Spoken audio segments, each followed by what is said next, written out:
Je suis Anthony Stara, gérant de la société Cogneo Productions depuis 2002. Donc je m'occupe de gérer pas mal de réalisations audiovisuelles, notamment des films institutionnels, dans l'événementiel, dans la présentation de produits, des making-of pour des publicités, beaucoup dans la mode aussi. Et de plus en plus, je m'oriente vers la réalisation dans la publicité et dans le court-métrage, notamment avec la série Rodeo Nuts.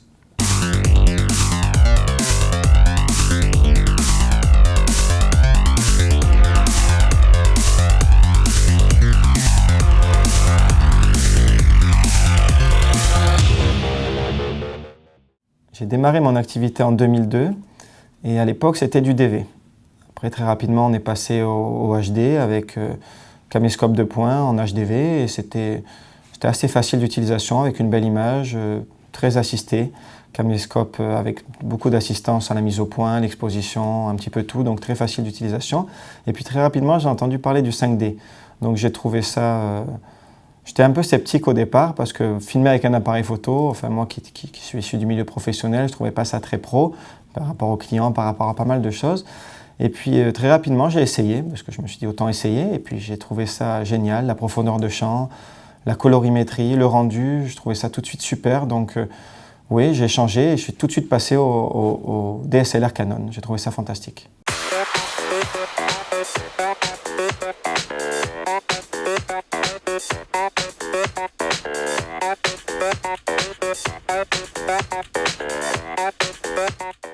Je me heurte dans mes productions, dans mes réalisations, souvent à différentes contraintes, notamment les besoins des clients.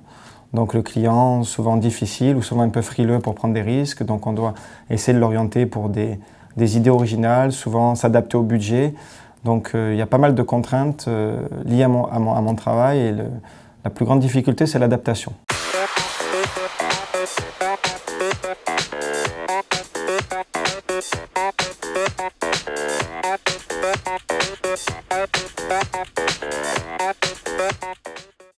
Tourner en réflexe, c'est quelque chose qui peut sembler contraignant pour beaucoup de personnes, les vidéastes, les personnes issues du milieu de broadcast, parce que c'est vrai que, comme je l'ai déjà dit, peu d'assistance finalement.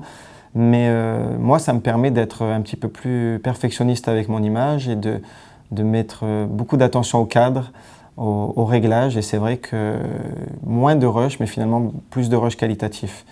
Donc c'est un petit peu le résumé du passage de l'argentique finalement au numérique dans la photo, où finalement on va essayer avant on prenait plus soin à l'image et on mitraille moins, on a quand même une image on a des résultats plus qualitatifs.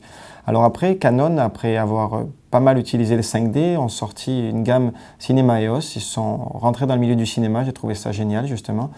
Et j'ai eu le choix entre deux caméras, enfin deux modes de fonctionnement, le C300, avec de multiples assistances au niveau du son, au niveau d'une mise au point, au niveau de pas mal de choses, viseur, écran, donc je trouve ça génial. Mais je me suis, moi, personnellement, orienté vers le 1DC. La force du 1DC, ce qui a fait d'ailleurs la force du 5D, c'est ses résultats en basse lumière. Alors la concurrence a besoin de beaucoup de lumière pour pouvoir tourner. Dans le milieu du cinéma, dans le milieu de la pub, on a besoin d'éclairer. Le 1DC, c'est un petit peu le contraire, en disant que, bon, évidemment, de la lumière, c'est bien et c'est important, ça apporte une belle image, mais on peut tourner avec des conditions de faible éclairage pour des soucis budgétaires ou autres. C'est très intéressant, donc on a quelque chose d'assez fantastique en termes de basse lumière. Autre chose, c'est le multiformat. On peut tourner avec pas mal de différents formats, notamment en HD du full frame, mais du S35, donc ce qui permet à certains réalisateurs ou chefs-op de ne pas être perdus, ou même d'utiliser le 1DC comme une deuxième caméra, une caméra B. Donc ça, c'est assez génial. Et puis le 4K. Le 4K permet de rentrer dedans, permet d'avoir une très faible compression, assez digne d'ailleurs. On peut resizer, on peut recadrer. On a une sortie 4K qui est pour moi le format de l'avenir. Et puis le Cinélog. Canon nous a fait un beau cadeau en sortant le Cinélog. Le Cinélog est un mode justement qui permet d'être étalonné, d'avoir beaucoup plus de dynamique à l'image. Donc c'est quelque chose de phénoménal. Moi qui aime les étalonnages poussés, je suis très content de ce cadeau de Canon. Ensuite, Canon a sorti des nouvelles optiques, les Prime justement, de la gamme Cinéma, qui sont faites pour tourner en 4K, qu'offre un piqué fantastique et surtout une vraie bague de mise au point. C'est-à-dire qu'une vraie bague justement de diaph et de mise au point.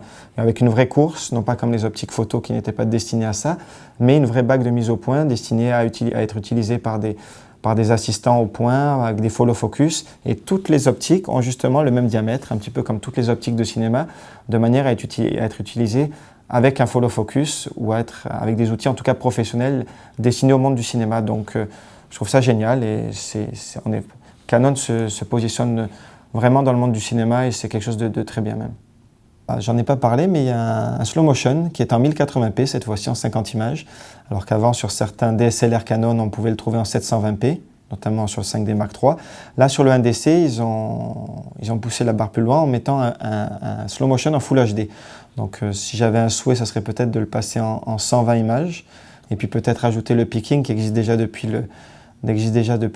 le C300, donc ça serait pas mal de le rajouter aussi sur le 1DC. Alors, en ce qui concerne la post-production, je convertis tous mes plans en ProRes comme avant, donc en HD, en 4K, et puis ça me permet de monter très vite et d'une manière très flexible dans Final Cut. Ensuite, conjugué avec le Cinelog de Canon, ça me permet d'avoir énormément plus de marge de manœuvre à l'étalonnage, avec une dynamique de 12 diaph, ce qui est énorme. Donc, pas de frein, aucun frein, en tout cas, j'ai pas rencontré de problème ou j'ai pas eu à investir dans de nouveaux outils, ça a été une continuité au 5D. Même au 4K, c'est la même chose en fait, avec justement plus de marge de manœuvre à l'étalonnage, donc encore plus simple qu'avant, donc c'est fantastique. Travailler en DSLR, c'est réellement une philosophie. On est clairement dans le monde du chef opérateur. On se doit de maîtriser l'exposition, le point, d'être attentif au cadre, donc plus perfectionniste. Donc on est vraiment dans le monde du cinéma.